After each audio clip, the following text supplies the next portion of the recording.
saudara, saudara-saudari, topik kita hari ini adalah Dhamma yang indah membentuk kehidupan yang indah. Ya. Nah, ada satu kalimat dari Sang Buddha yang luar biasa, dan dari kalimat ini kita bisa mengambil esensi Dhamma, bahwa Dhamma itu selalu memperindah hidup kita. Sang Buddha mengatakan Dhamma itu indah pada awalnya, indah pada tengahnya, dan indah pada akhirnya. Dan kalimat yang sangat luar biasa ini harus selalu menjadi pegangan kita. Kalau seseorang setelah belajar Dhamma, kemudian malahan dia menjadi stres, malahan dia menjadi terbebani, harus dipikirkan kembali. Ya, mungkin dia salah memahami Dhamma, atau Dhamma yang dia pelajari bukanlah Dhamma langsung dari Sang Buddha. Karena Dhamma itu cita rasanya hanya satu, cita rasanya adalah pembebasan. Indah pada awalnya, indah pada tengahnya, indah pada akhirnya. Nah, saudara-saudari, bagaimana Dhamma itu membuat kehidupan seseorang itu, bahkan ketika dia baru mengenal Dhamma saja, sudah membuat kehidupannya menjadi indah, kemudian mengurangi banyak beban hidup. Ya, di sini ada satu kisah nyata. Ketika itu saya masih samanera sepertinya. Kalau tidak samanera, saya bhikkhu satu wasa. Tidak, waktu itu saya samanera. Ya. Samanera itu novice monk. Jadi sebelum ditabiskan menjadi monk, full monk, sebelum ordination, kita di Sangha Theravada Indonesia itu harus menjadi samanera dulu. Ya, dulu bahkan harus 4 tahun, kemudian pelan-pelan dikurangi. Sekarang sudah ada 2 program, tapi program yang saya ikuti dulu adalah samaneranya sekitar 2 tahun. Kemudian ada ujiannya, ada interview, ada selection. Kalau tidak memenuhi syarat, biasanya tidak diberi ordination dulu, diberikan waktu untuk latihan kembali. Nah, dulu ketika saya novice, saya pernah ikut senior saya ke satu desa. Nah, di desa itu beliaunya dijamu oleh pengurus wihara, kemudian beliaunya masuk ke rumah salah satu umat rumah tangga pengurus wihara. Nah, waktu itu karena saya masih novice, ya, novice itu biasanya dianggap sebagai murid, jadi tidak begitu penting pada acara itu. Selesai beliaunya masuk ke dalam rumah, saya jalan-jalan ke sekitar desa, karena saya jarang ke desa, ya, karena dari kota Medan. Jadi orang yang dari kota senang sekali ke desa, orang yang dari desa senang sekali ke kota. Begitulah hidup, ya. Nah, di sana ketika saya jalan ke sana kemari, melihat banyak anak anjing kecil yang baru lahir, lucu luar biasa, happy sekali. Tiba-tiba datang seorang ibu yang saya tidak kenal, ya, umurnya sekitar 40 tahun. Saya tidak kenal dia. Tiba-tiba dia datang. Nah, dia tidak bisa membedakan samanera dengan bhikkhu karena secara penampilan tidak ada bedanya. Jadi dia panggil saya Bhante waktu itu. Bhante, Bhante katanya dengan penuh kesedihan, ya. Tidak bisa saya act gitu 100% seperti ibunya waktu itu, tapi dia datang dengan penuh kesedihan. Kemudian dia cerita bahwa dia sudah membunuh ayahnya. Ya, this is so serious gitu. Jadi permasalahannya berat. Saya juga terkejut. Ini ada ibu-ibu datang nyari saya mengaku dia membunuh ayahnya 7 tahun yang lalu. Dan selama 7 tahun itu dia hidup dengan penuh beban. Lalu waktu itu saya dengarkan ceritanya, karena salah satu cara untuk membantu orang adalah dengarkan dulu ceritanya dengan lengkap, ya. Jadi saya tanya, Bu, bagaimana ceritanya? Kenapa bisa sampai membunuh ayahnya? Karena saya pikir kalau dia benar-benar membunuh ayahnya, harusnya hari ini dia di penjara begitu. Ya, apalagi sampai berani mengaku kepada saya. Ternyata ceritanya adalah dulu ayahnya sakit. Karena mereka tinggal di desa, kali pertama ayahnya sakit, dibawa ke puskesmas desa, tapi tidak sembuh. Akhirnya dibawa ke rumah sakit kecil di tempat yang lebih jauh, dalam artian desa yang lebih besar. Kalau kadang kita ke desa sekali itu bahkan kadang tidak ada dokternya, yang ada itu bidan kalau di Indonesia, kadang disebut mantri. Yang sesungguhnya tidak ada lisensi dokter sama sekali, benar-benar adalah bidan begitu. Nah, kemudian ayahnya sakit yang pertama itu dibawa ke puskesmas yang lebih besar dan mereka harus nyari mobil dan cukup merepotkan. Tapi akhirnya setelah dibawa ke puskesmas yang lebih besar, jauh dari desa mereka, ayahnya sembuh. Ayahnya sembuh kemudian dipulangkan. Tidak lama kemudian, mungkin berselang sekitar 1 bulan saja, ayahnya jatuh sakit lagi. Tapi sakit yang kedua kali ini tidak separah sakit yang pertama. Jadi ibu ini berpikir dibawa ke klinik di dekat desa saja. Tidak perlu sampai ke klinik besar di desa yang jauh. Cukup yang dekat saja, walaupun lebih kecil. Akhirnya dibawa ke sana, kemudian diobati, diberi obat. Tapi tidak disangka yang kedua kali itu malahan ayahnya meninggal. Nah, sejak ayahnya meninggal itu, seluruh keluarganya, saudara-saudara kandung dan juga keluarga lainnya itu menyalahkan kenapa ayah sakit tidak kamu bawa ke klinik besar, tidak kamu bawa ke desa yang lebih besar. Kenapa hanya dibawa diobati di klinik kecil di desa yang kecil ini begitu. Semua orang mengatakan dia salah. Dan bahkan salah satu saudaranya itu ngomong, kamu itu yang bunuh bapak. Begitu. Nah, karena tidak ada pemahaman yang lengkap mengenai Dhamma, walaupun Buddhis, secara KTP, para biku cukup jarang mungkin menjangkau sampai desa tersebut. Ibu ini tidak paham Dhamma secara lengkap. Ibu ini benar-benar merasa dia membunuh ayahnya. Nah, akhirnya dalam pertemuan itu, pelan-pelan saya jelaskan ke ibu itu mengenai hukum karma. Bahwa ibu sama sekali tidak membunuh ayahnya ibu, ya, karena niat ibu, ya, di dalam Dhamma itu yang menjadi poin terpenting itu adalah niat, ya, dalam bahasa Pali adalah cetana. Cetana ibu itu tidak ada cetana membunuh ayahnya sama sekali. Ibu tidak ada niat membunuh orang tua ibu sama sekali. Malahan niat ibu adalah mengobati ayahnya. Sudah berusaha merawat, membawa ke klinik. Nah, kalau dikatakan ibu membunuh sama sekali tidak. Malahan ibu adalah salah satu anak yang mau merawat ayahnya. Sedangkan anak-anak yang lain mah tidak ada di tempat itu. Kemana mereka semua begitu. Sesungguhnya ibu sudah luar biasa mau merawat ayah. Hanya pada saat itu karma sang ayah di kehidupan ini sudah habis, ya. Jadi Sang Buddha mengatakan salah satu kondisi seseorang meninggal adalah seperti lampion yang minyaknya sudah habis, karma di kehidupan ini sudah habis, waktunya sudah habis, kemudian dia meninggal. Saya malahan cerita ke ibu ini bahwa mengenai kehidupan atau umur manusia itu tidak ada yang tahu, ya. Ada orang itu diracuni saja tidak mati begitu. Jadi kematian seseorang itu bukan kita yang menentukan. Nah, ibu sudah berjuang sebaik mungkin mau mengobati sang ayah, hanya waktu itu karma beliau sudah habis. Nah, saya jelaskan jauh lebih lengkap daripada penjelasan ini. Ya. Penjelasan saya hampir 40 menit atau setengah jam, lebih kurang seperti itu. Lalu ibu itu benar-benar bahagia, dan dia mengatakan beban dia selama 7 tahun hilang pada saat itu juga. Nah, inilah salah satu keindahan Dhamma, ya. Padahal itu baru ibarat kata satu langkah masuk ke dalam gerbang Dhamma, yaitu pandangan benar. Jadi jalan mulia berunsur 8 itu yang pertama adalah pandangan benar. Pandangan benar itu langkah pertamanya adalah mengetahui baik dan buruk dan mengetahui hukum kama wipaka. Jadi hukum kama wipaka itu adalah langkah pertama masuk ke dalam Buddha Dhamma. Jadi Bapak Ibu Saudara, bahkan di langkah pertama ini mengubah seluruh cara pandang ibu itu dan hidupnya menjadi jauh lebih ringan. Nah, itu pengalaman yang pertama.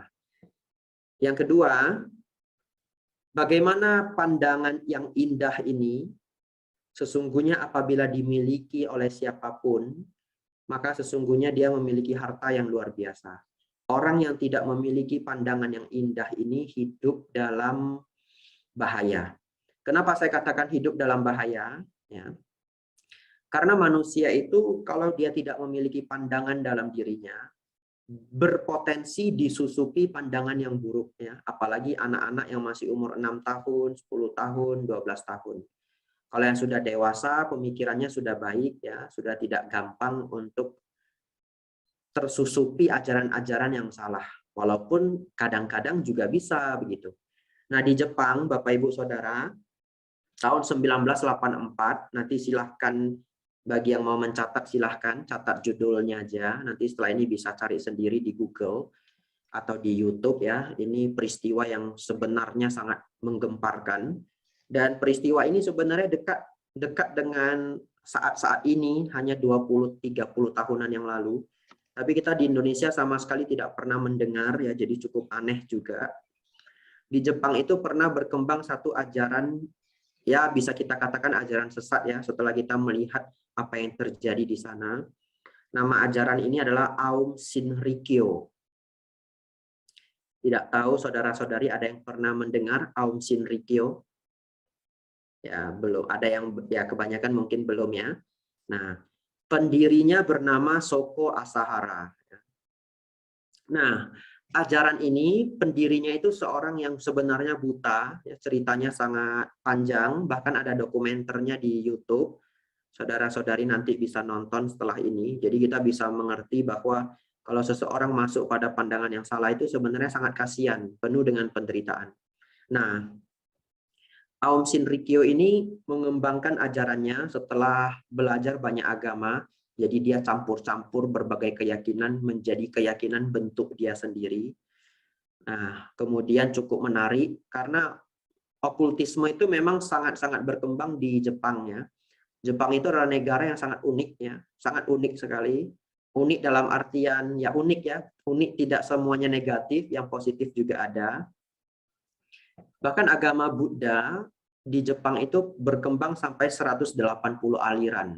Ini kebenarannya. Walaupun banyak yang sudah tidak ada, banyak yang sudah punah.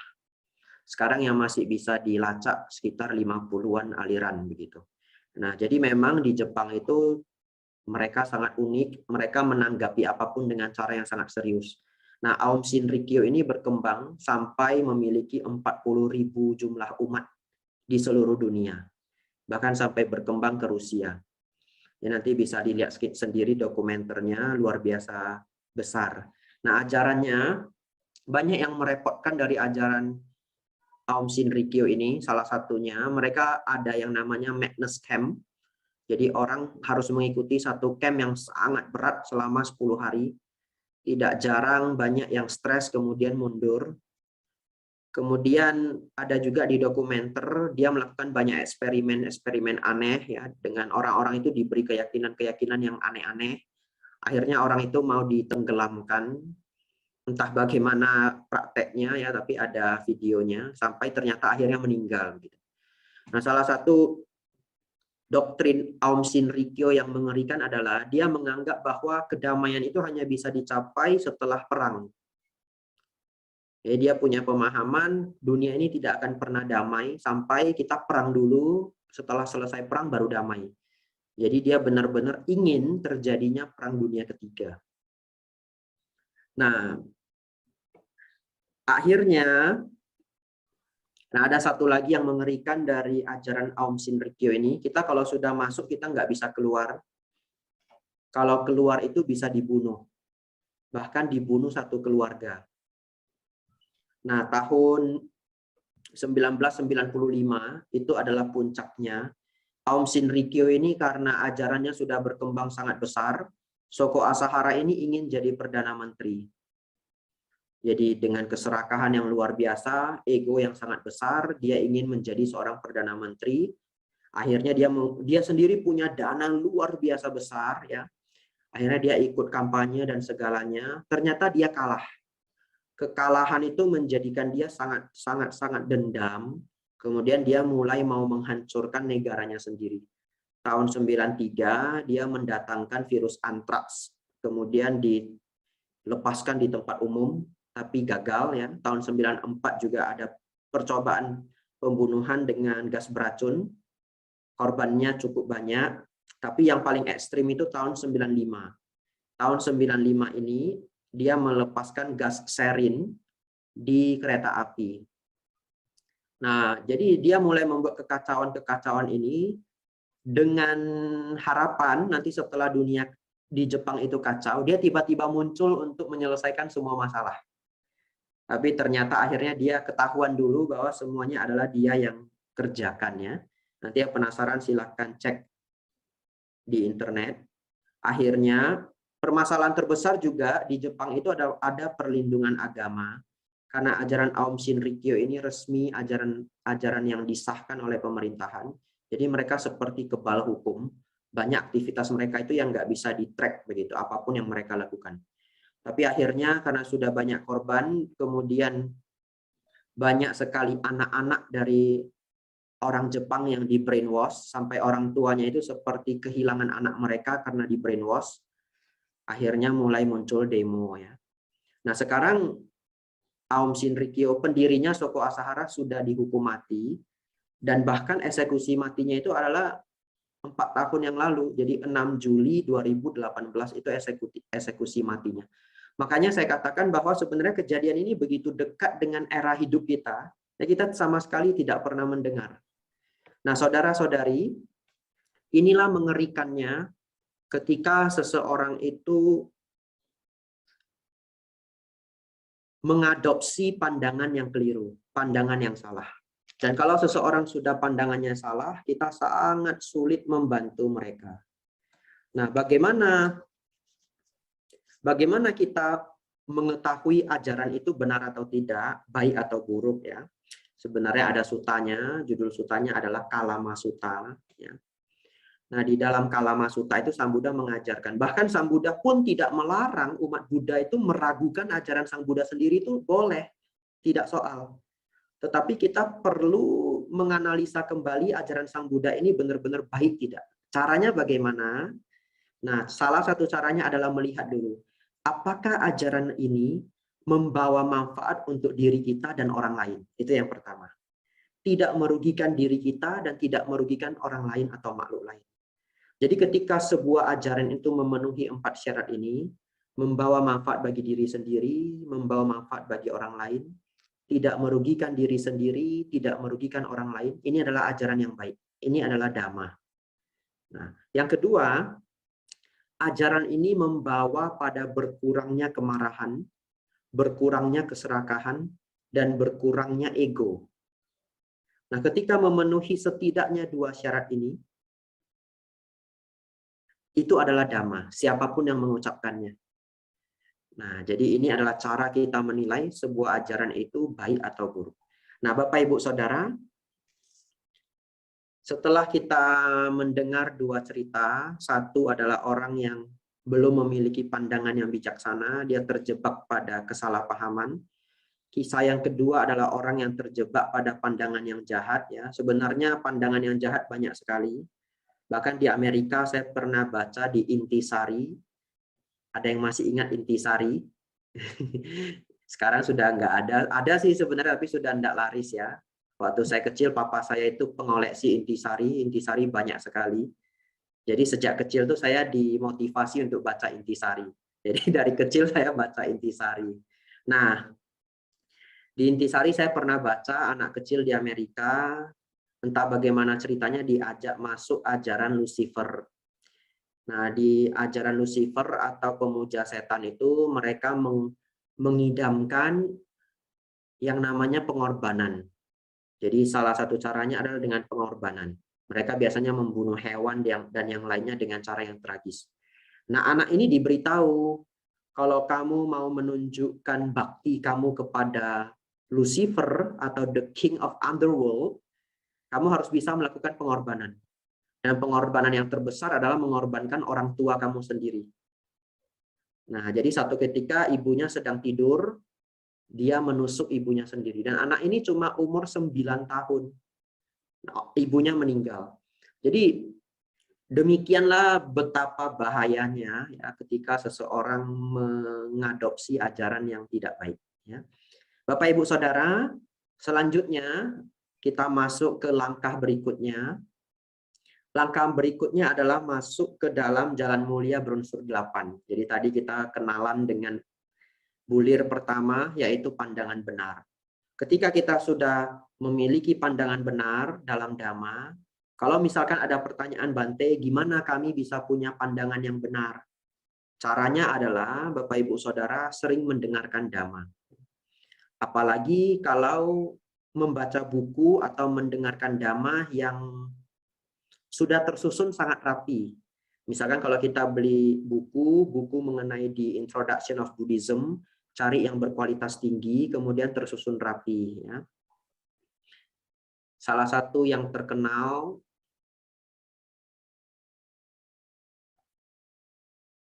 ada bukunya Bante Bodhi, ya, What the Buddha Thought, apa yang Sang Buddha ajarkan. Nah, kemudian bukunya Achan Brahm sangat bagus. Kalau yang bahasa Indonesia judulnya Hidup Senang Mati Tenang, ya, saya coba cari bahasa Inggrisnya. Bahkan yang ini pun sudah tidak di nggak bisa apa karena ya nggak apa-apa ya, sekilas bisa terlihat. Ini sudah tidak dicetak lagi di Indonesia. Ini buku yang luar biasa bagus. Judulnya apa, Bante? Kalau di Indonesia judulnya Hidup Senang Mati Tenang. Tapi saya coba cari bahasa Inggrisnya.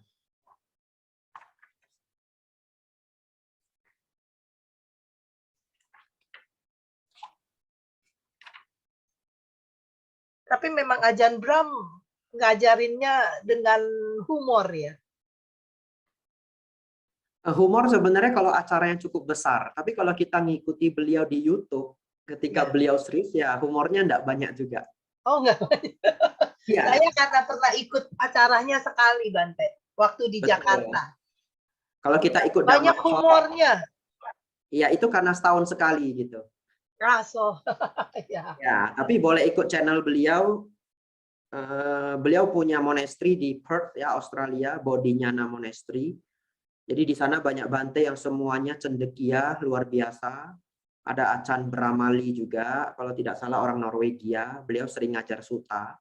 Mereka mengajar dengan sangat serius. Jadi Achan Brahm banyak humornya itu karena roadshow di Indonesia begitu. Ya. Saya tidak ketemu judul bahasa Inggrisnya. Nanti kalau saya sudah ketemu saya kabarkan lagi ya. Tapi ini salah satu buku Achan Brahm. Nah, ini Bante bisa difoto, Bante. Nanti kirim ke saya, Bante. Boleh, nanti biar di-share ya. Iya, makasih, Bante. Nah, itu juga salah satu cara. Jadi belajar dari buku-buku Achan Brahm sangat sistematis, sangat luar biasa. Salah satu one of the best buku ini. Nanti saya cari judul bahasa Inggrisnya. Mudah-mudahan yang bahasa Inggris masih dicetak ya. Nah, sekarang kita belajar bagaimana Dhamma ini indah pada awalnya, indah pada tengahnya. Nah, kita sudah masuk ke pertengahannya, yaitu mulai mengenal Dhamma, mulai praktek Dhamma. Nah, Bapak Ibu Saudara, ada satu cerita ya di dalam Tripitaka. Sang Buddha satu ketika bercerita, ada seorang pemuda di desa. Pemuda ini berkunjung ke kota. Di kota, dia melihat ada orang yang menggerus batu dengan batu. Lalu setelah menggerus batu dengan batu, keluarnya minyak. Wah, setelah dia melihat itu, dia merasa menemukan rahasia kehidupan. Ternyata ini yang membuat orang kota kaya raya. Ternyata batu dan batu itu kalau digerus bisa keluar minyak begitu. Cepat-cepat dia pulang ke rumah, dia ambil 2 batu, dia gerus dengan penuh semangat, satu lebih besar, satu lebih kecil ya, tapi nggak pernah keluar minyak.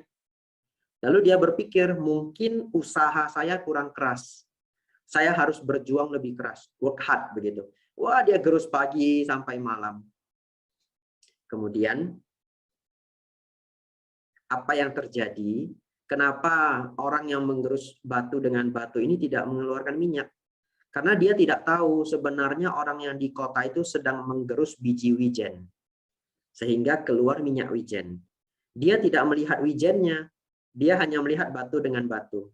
Jadi Bapak Ibu Saudara, orang yang kadang tidak beruntung, ya, kurang karma baik, bisa melakukan praktek yang salah, walaupun praktek itu dipraktekkan dengan penuh keseriusan, dengan penuh dengan usaha, dengan penuh dengan work hard ya. Tapi itu tidaklah work right gitu. Jadi just work hard but not work right gitu. Nah, di zaman Sang Buddha banyak sekali praktek yang salah, banyak sekali. Yang terekam di Tripitaka adalah mereka yang praktek seperti sapi. Jadi hidup persis seperti seekor sapi. Cara makannya, cara tidurnya. Ada yang praktek seperti seekor anjing, ya. Cara makannya, cara tidurnya, mereka juga tidak berpakaian. Dan mereka berpikir dengan praktek yang berat seperti itu, mereka akan lahir di alam surga. Kemudian ada yang berpraktek sebagai pertapa telanjang. Pertapa telanjang sampai hari ini masih ada kalau Bapak Ibu Saudara ke India.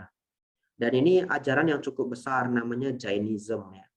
Tapi sekarang pertapa telanjang juga sudah modern. Mereka telanjang tapi bawa HP, ya.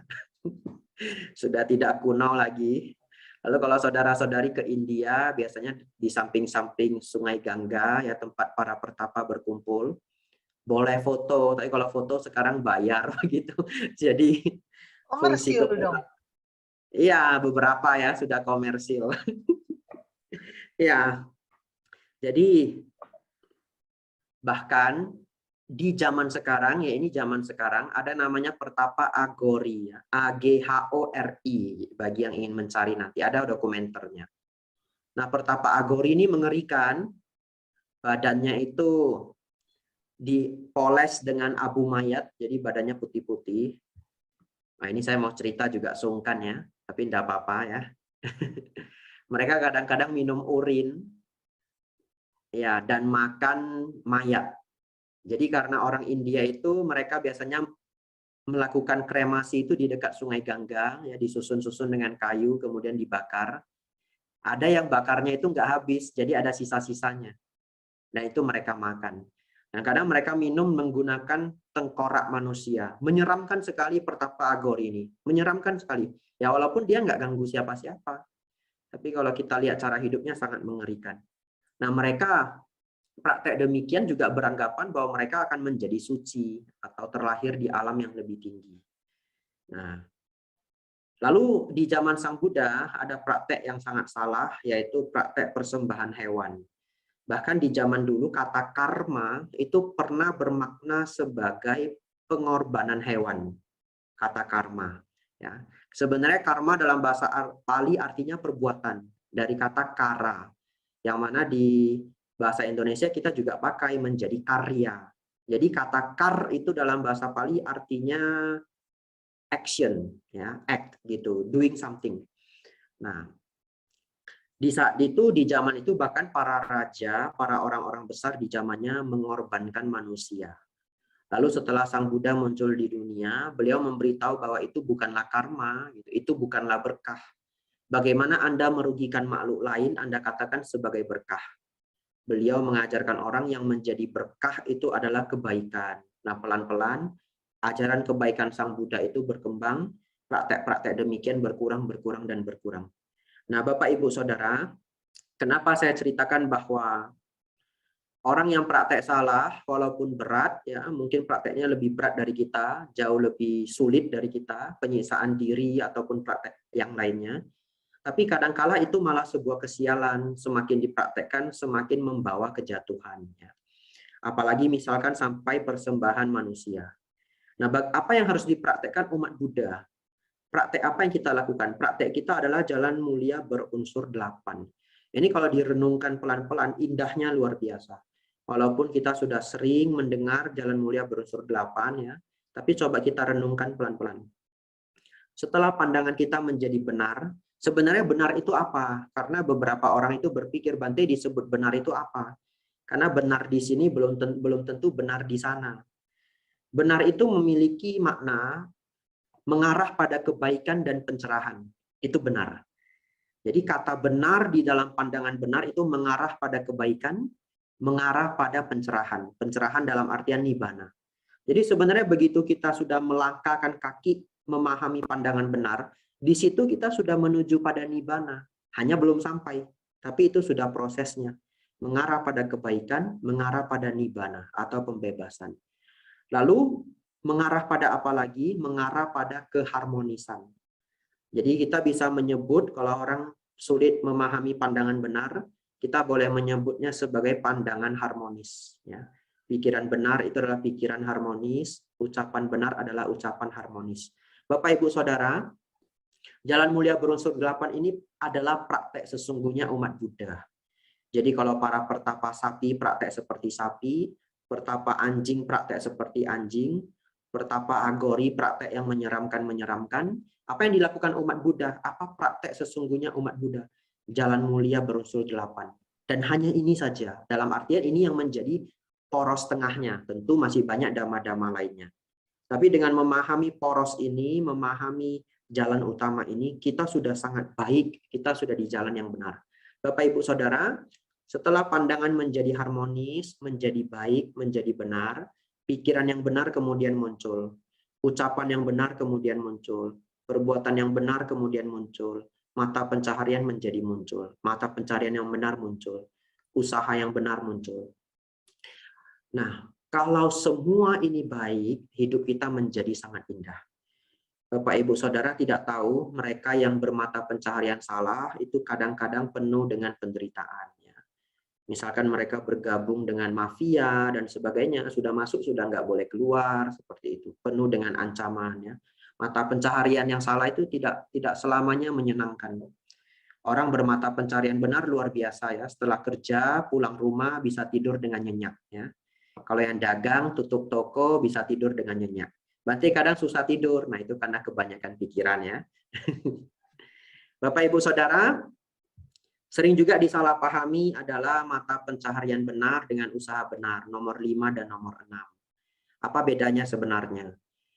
Mata pencaharian benar itu bekerja, mencari nafkah yang benar ya. Yang salah itu misalkan menjual senjata, menjual racun ya, atau melakukan penipuan.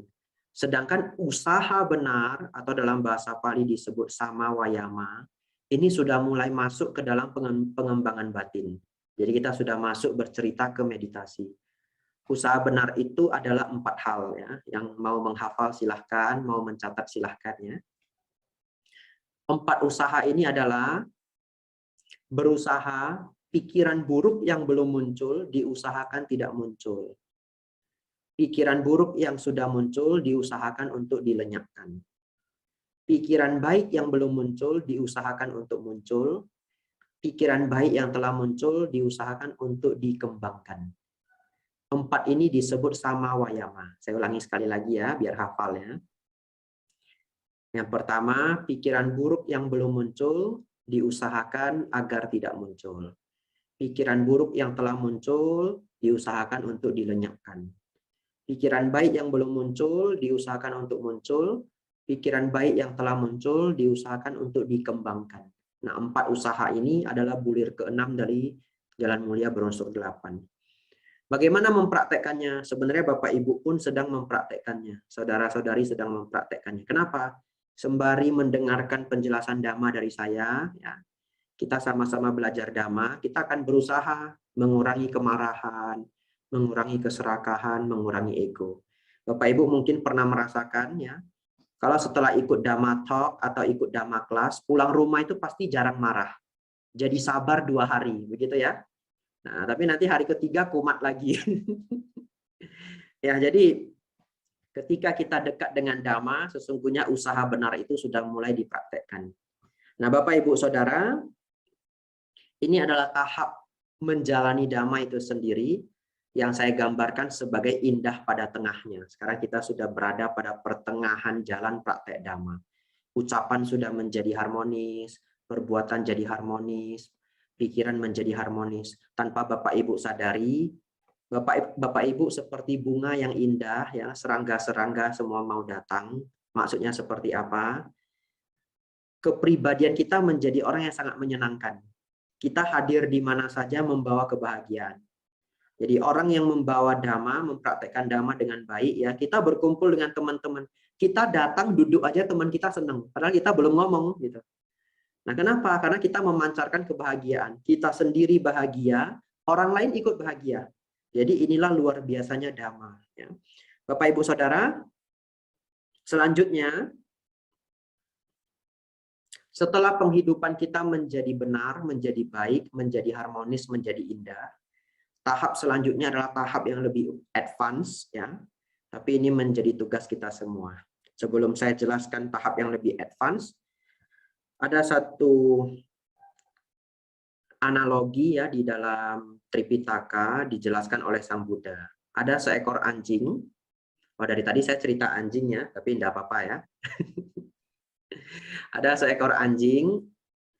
Anjing ini penuh dengan penyakit kulit ya. Jadi ada kutis di kulitnya yang sangat gatal ya. Jadi dia garuk setengah mati, bahkan kepalanya sudah bernanah begitu.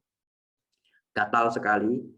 Anjing ini duduk di bawah kursi, kemudian gatal sekali. Dia berpikir, aduh di bawah kursi kok saya gatal sekali. Dia pindah ke bawah pohon. Pindah ke bawah pohon masih gatal Bapak Ibu, garuk setengah mati, garuk setengah mati. Aduh di bawah pohon juga gatal. Kemudian dia pindah ke bawah meja. Di bawah meja juga gatal, garuk ke sana kemari, dan dia menyalahkan tempat yang dia datangi. Kenapa setiap tempat yang saya datangi itu membuat saya gatal? Sebenarnya bukan tempat itu yang membuat dia gatal, tetapi kulitnya sendiri yang kudisan. Seperti inilah ciri-ciri orang yang batinnya tidak damai, batinnya belum damai ya, karena tidak tahu cara menenangkan batin. Jadi dia penuh penderitaan. Dia katakan, di rumah saya penuh dengan penderitaan, rumah saya seperti neraka, di kantor seperti Ya, putus. Putus kayaknya Bante. Bante agak terputus tadi. Mungkin itunya kali. Mungkin koneksinya kali Bante. Oh iya, di sini ditulis your internet connection is unstable. Ya, jadi mohon diulang Bante. Ya, tadi sampai mana? Yang tadi sampai yang kita dengar, sampai yang ada orang yang selalu merasa tersiksa, jadi di mana-mana berasa tidak enak. Iya. Jadi ada orang yang di mana-mana merasa seperti neraka ya, di rumah seperti neraka, di sekolah seperti neraka, di kantor seperti neraka, di mana-mana seperti neraka. Dulu ketika saya masih di Mendut, ada bapak-bapak saya tidak kenal dan dia bukan Buddhis. Dia tiba-tiba datang, kemudian curhat dia ingin bunuh diri. Jadi dia sudah ke berbagai tempat ibadah, termasuk agama yang dia peluk, tapi dia tidak mendapatkan solusi. Akhirnya sudah putus asa, dia coba-coba datang ke wihara. Padahal dia tidak pernah ke wihara. Dan waktu itu kebetulan ketemu saya. Jadi dari cerita yang dia ceritakan persis seperti yang baru saya ceritakan. Jadi dia mengatakan istrinya pengkhianat, anaknya pengkhianat. Ya, bapak ini sudah cukup senior, umurnya sudah 50-an ya. Dia masih punya orang tuanya juga tidak peduli dengan dirinya. Jadi seluruh dunia dia jahat. Seluruh dunia itu neraka. Ini mirip dengan ya anjing yang gatal tadi. Setelah saya dengar ceritanya, ya bapak ini sampai mau mengakhiri hidup, pelan-pelan saya ajak bapak ini untuk berdamai dengan dirinya sendiri. Jadi bukan berdamai dengan orang lain. Ini cukup sering terjadi pada banyak orang ya. Nah, disinilah manfaat indahnya dhamma yang lebih tinggi, yaitu batin yang lebih damai, batin yang sudah berkembang, dalam arah dhamma. Di dalam Sutta Majjhima Nikaya 117, nanti kalau ingin yang membaca silakan masukkan ke Google, tulis MN117 ya. MN117. Sekarang di Google sudah lengkap sekali, Google sudah seperti Tripitaka berjalan ya. Nah, sebenarnya websitenya namanya Sutta Sentral. Nah, nanti bisa masuk ke sana, banyak bahasa Indonesia ada, bahasa Jerman sepertinya ada ya, bahasa Inggris pasti 100% ada, bahasa Pali ada. Memang tetap mau bahasa Indonesia, Bante. Iya, betul. Iya, saya juga tetap membaca bahasa Indonesia ya, kecuali saya sedang belajar dengan biku-biku barat ya, baru saya buka yang bahasa Inggris. Dan yang buka yang bahasa Inggris tetap harus ditemani kamus, karena banyak kosakata yang kita tidak familiar begitu, kosakata agama begitu. Iya. Nah, Bapak Ibu Saudara, di Sutta ini Majjhima Nikaya 117. Sutta ini sangat luar biasa. di mana Sang Buddha mengajarkan mengenai meditasi benar. Jadi Sang Buddha ngumpulin murid-murid beliau, para biku, kemudian beliau mengatakan, oh para biku, apa yang disebut sama samadhi, atau apa yang disebut meditasi benar itu. Nah, sebagai bentuk kerendahan hati para murid di zaman dulu ya, murid-murid biasanya tidak menjawab Sang Buddha dengan mengatakan, kami tidak mengetahuinya Bante, sudilah Bante menjelaskannya kepada kami. Biasanya itu bentuk kerendahan hati dari murid-murid beliau. Nah, di sutta ini Sang Buddha menjelaskan bahwa meditasi benar atau sama samadhi adalah meditasi yang didukung oleh 7 faktor di bawahnya. Nah, apa 7 faktor di bawahnya? Dimulai dari pandangan benar, pikiran benar, ucapan benar, perbuatan benar, mata pencarian benar, usaha benar, perhatian benar, meditasi benar. Jadi ini cukup jarang dibahas ya ketika kita ikut retreat, kita sering nanya Bante atau kepada guru gitu, meditasi yang benar itu seperti apa? Biasanya orang cenderung langsung membahas teknik meditasinya. Padahal Sang Buddha sendiri mengatakan bahwa meditasi itu harus ada landasannya. Kalau pandangannya belum benar, maka prakteknya tidak akan benar. Nah, pandangan benar itu memahami setidaknya 3 hal ya. 1 baik dan buruk, 2 kama wipaka, yang ketiga 4 kebenaran mulia. Dan saya pikir yang hadir hari ini sudah paham 4 ini, pernah dengar ceramah mengenai kama wipaka, pernah mendengarkan khotbah mengenai 4 kebenaran mulia, biasanya di hari Asadah ya. Jadi mudah-mudahan semuanya sudah memiliki pandangan benar. Nah, Sang Buddha mengatakan di dalam sutta ini bahwa ketika seseorang pandangan benarnya telah berkembang ya, maka bulir-bulir dhamma lainnya akan ikut berkembang. Jadi kalau pandangan sudah berkembang menjadi pandangan benar, secara alamiahnya pikiran menjadi benar. Nah, kalau pikiran kita sudah benar, secara alamiahnya ucapan menjadi benar. Perbuatan menjadi benar, mata pencaharian menjadi benar, usaha menjadi benar. Kemudian baru meditasi menjadi benar. Oleh karena itu, kenapa saya bahas Dhamma hari ini dengan sangat terstruktur dari pandangan benar ya, pelan-pelan kita mengarungi bulir-bulir lain dari Jalan Mulia Berunsur 8, karena di tahap meditasi yang saya pikir paling favorit dipelajari oleh umat Buddha, sesungguhnya kita masih membutuhkan basic-basic yang lengkap. Nah, Bapak Ibu Saudara, kalau seseorang mulai berpikir untuk mengembangkan batinnya, mulai berpikir untuk praktek meditasi secara dhamma, maka batinnya akan menjadi damai, akan menjadi tenang. Ya.